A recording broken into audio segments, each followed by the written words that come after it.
Hi, this week we'll be talking about ethics embedded in organizations. You'll read chapter 4 of your textbook called Ethics in the Technical Workplace, and then you'll look at some ethical dilemmas and your code of ethics for your field and kind of discuss what's at play when we talk about ethics. So, in this PowerPoint, what we're going to talk about, let me get this bigger for us, slowly, maybe. Here we go. A memo that's within a certain organization, and then another memo about the Challenger explosion, and talk about how workplace policy influences how one writes and what that can either kind of hide or what decisions that writing can lead to, and what decisions will not be executed based on how you write and the ethical dilemma that you're in. So, one of the things about the technical writing says, it says good prose is moral, meaning that if you're writing well, someone or something does something. So basically you have subjects and verbs, and you don't try to hide who the action belongs to. But this week we're going to say good prose alone is not enough. You also have to understand the context and the ethical dilemmas that you're addressing in workplace policy and workplace ethics. So let's look at a memo. This is Berlin, June 5th, 1942, Secret Reich business. Changes for special vehicles now in service at Chelmno and for those now being built. Since December 1941, 1970,000 have been processed by the 3 vehicles in service with no major incidents. In light of observations made so far, however, the following technical changes are needed. The van's normal load is usually 9 per square yard. In SOAR vehicles, which are very spacious, maximum use of space is impossible. Not because of any possible overload, but because loading to full capacity would affect the vehicle's stability. So reduction in load space seems necessary. It must absolutely be reduced by a yard instead of trying to solve the problem as hitherto by reducing the number of pieces loaded. Notice what they're talking about, pieces and load, and it's all very efficient, right? On the other hand, if the load space is reduced and the vehicle is packed solid, the operating time can be considerably shortened, so therefore more efficient, right? This is another value you can see in this memo. It's efficiency, doing things right, and not overloading this vehicle with the pieces. And then it talks about lighting being protected within the vehicle. The lamps must be enclosed in a steel grid to prevent there being damage. Lights could be eliminated since they are never used. However, it has been observed that when the doors are shut, the load always presses hard against them as soon as the darkness sets in. This is because the load naturally rushes toward the light when darkness sets in, which makes closing the doors difficult. Okay, so we know that they have to protect these lights, and because something, the load or the pieces or whatever it is, presses against the door. Then it also says that they need to be easy to clean, so there must be a sealed drain in the middle of the floor, and the drainage hole covered 8 to 12 inches in diameter would be equipped with a slanting trap so that fluid liquids can drain off during operation. And then the drain can be, whoops, I went too far. Anyways, then it ends like a memo should, right? The aforementioned technical changes are to be made to vehicles, and so we know what we should do. And the 10 vehicles ordered from STAR, they must be equipped with all innovations and changes shown by use and experience to be necessary. So basically, this is a memo saying what needs to be changed about these vans and why. And it seems kind of straightforward. So if we're going to do rhetorical analysis, this is a typical memo design. It has a purpose statement. It tells us these things need to be changed because why? It's logically argued, right, by efficiency to make it more efficient, to protect the equipment, and then to make it more efficient for cleaning. And it's technically accurate. So it's objective, logical, and it supplies a narrow focus within this memo. And we know what should happen and why. So in that way, this is good writing.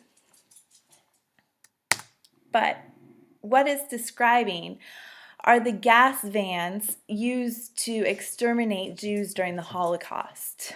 And so what's being done here in a fairly competent technical way is that a whole race is being exterminated during the Holocaust. And this memo was part of the Third Reich's communication on how to make this a more efficient process with the gas vans used by the Nazis. So writing is embedded in organizations. Within this organization, the Third Reich, there were values. In this quote, you can see some of the values by Hitler. A movement like ours mustn't let itself be drawn into metaphysical digressions. It must stick to the spirit of exact science. And you can see that playing out in the memo, right? It talked about the load, balance, keeping things expedient, rational, efficient. It was about speed, productivity, and power. And this went through all types of things within the encampments, right? So victims of the gas chamber's gold fillings were melted down because that was an efficient use and you didn't waste anything. The hair of victims was used in the war effort to make things like down blankets.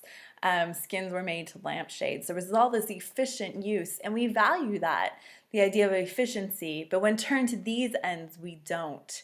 And so technical writing has this long history of not always being used to the best ends and ethics not being considered within technical writing. Just write it well, write efficiently, communicate to your audience, move on.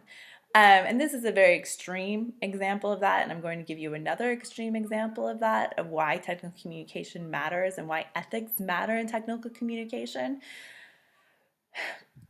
But the idea that there's a memo that could be used to talk about the pieces and the load, and by changing the nouns, you're actually talking about humans, should disturb us all, and that we need to be careful that our writing isn't in service of anything like this. All right, so here's another memo. This organization is NASA. It's 1985.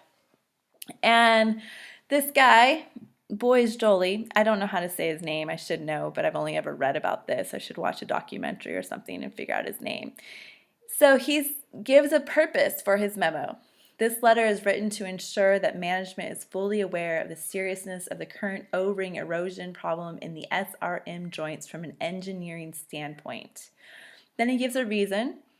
The mistakenly accepted position on the joint problem was to fly without fear of failure and to run a series of design evaluations which would ultimately lead to a solution or at least significant reduction of the erosion problem.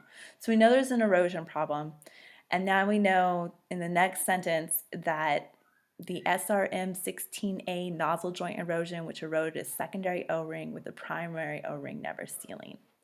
So that's the problem. If I'm a manager in NASA, I may or may not know what that means. And then he says, so if this happens again, basically, then it is a jump ball as to the success or failure of the joint because the secondary O-ring cannot respond to the clevis opening rate and may not be capable of pressurization. The result would be a catastrophe of the highest order, loss of human life. Okay, so in that sentence, I get that this is big, that the O-ring is important, and if it fails, then people could die. And so he has an unofficial team was tasked with solving that problem, and this unofficial team is essentially non-existent. In my opinion, the team must be officially given the responsibility and authority to execute the work that needs to be done on a non-interference basis, full-time assignment until completed. So he's telling me there's going to be human loss of life, but then he tells me there needs to be a team to continue to investigate this. And he has an honest and very real fear that if we do not take immediate action to dedicate a team to solve the problem with the field joint, having the number one priority, then we stand in jeopardy of losing a flight along with all of the launch pad facilities. So this guy is worried about the O-rings on the Challenger explosion. We know that the Challenger did explode in August of 1985, I think. I just know I was in school, so maybe it was September or October of 1985. But he was writing into a particularly complicated organization. So there's pressures on NASA from military, from the Congress, who's thinking about not funding it anymore. Nothing after the moon has been that exciting. From the media, who covers all of the launches, and it becomes a big media spectacle. It's fed into classrooms around the U.S. And there are also competing cultures in NASA. There's the engineering and technical culture, but there's also the management culture that is more in tune with the political and risk assessment nature of things. And so they are always looking at a PR angle and public relations. And also there was outsourcing. These O-rings, because there had been budget cuts at NASA, weren't made by NASA. They were made by Morton Thiokol. And they had when the O-rings was failing, if they failed, it was only at certain temperatures, so maybe this launch would be okay if it wasn't very cold outside or if it wasn't very hot outside. And so there were all of these variables on whether or not the O-rings were actually a loss of human life. And because in the memo he asked for a team, not to stop the launch, but for a team for the O-rings. It could be seen as maybe, RM Boys Jolly is just jockeying for a job. Maybe I can make this political. He knew NASA, he had worked at NASA for a long time, but he didn't understand the new pressures on NASA. And because of that, his memo was ultimately unsuccessful, and they made what they called a management decision. If you want to see more about this, there's this link right here. It takes you through all the decision process of how he kept sounding the alarm at different points, and they kept overriding him, and then leads up to the Challenger explosion and that major loss of life, and some would argue the end of our NASA space program, that we fell out of love with NASA on that day. So these are all ethical situations to which we write into and try to change. We're going to be doing in the next 3 or 4 weeks a policy memo where you address an ethical situation in the workplace and you try to make some recommendations about that. Before we do that policy memo, you're going to look at your codes of ethics within your fields and address these questions. And then this week you're also going, so let's look at week 6 in our class. So you're going to find a code of ethics in your field. If you need help doing that, email me and I can help direct you to some codes of ethics. And answer these questions. What does the code of ethics tell you about the values of the field or profession?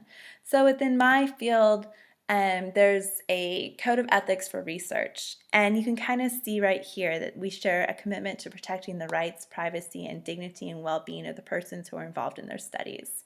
So you can see right there that one of the values are people, right? We value humans in my field. And then as you go down, you can also see that we value authority, specialization within the field, and our participants. So looking at what the values are, and then what attitudes does the code of ethics celebrate? In my same code of ethics, you can see that there's an attitude of specialization and being expert that is in here, and also the idea of being a thoughtful practitioner. And then whose needs does the code of ethics protect? Are they the researchers in my case? Are they the students? Are they the institutions, the field?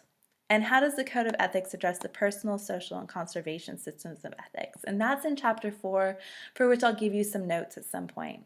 And then which system does it emphasize and why? And what do these answers mean for writing into that system? So if NASA is at a point in 1985 where it values politics above all else, how do you need to write that memo? Instead of it being a loss of human life, it's going to have to be a loss of funding, right? Which will also result in a loss of funding, which will tarnish the image of NASA. So on Wednesday, you're going to post your code of ethics and answer these questions about them using the bullet points above. And then on Sunday, you'll comment onto your classmates' post, paying attention to the system of ethics and whether or not you agree with their analysis. The next assignment this week, if we can scroll down, is name that ethical situation. And there are ethical dilemmas listed here, and you'll say what systems are at play in that ethical dilemma, what system is emphasized, and how would you resolve that dilemma, paying attention to pages 77 through 88 in your textbook. So here you'll read a case. I hope it links. And you'll say what you think the ethical dilemmas are, personal, social, or conservation, and maybe a mix of those. And then you'll say what system is emphasized, and then how would you resolve it. You'll do this for 2 of them, not all of them, and name the ethical dilemma you chose to analyze and post your answer in the submission box. So that's it for this week. I hope that that's useful for you. And that's all.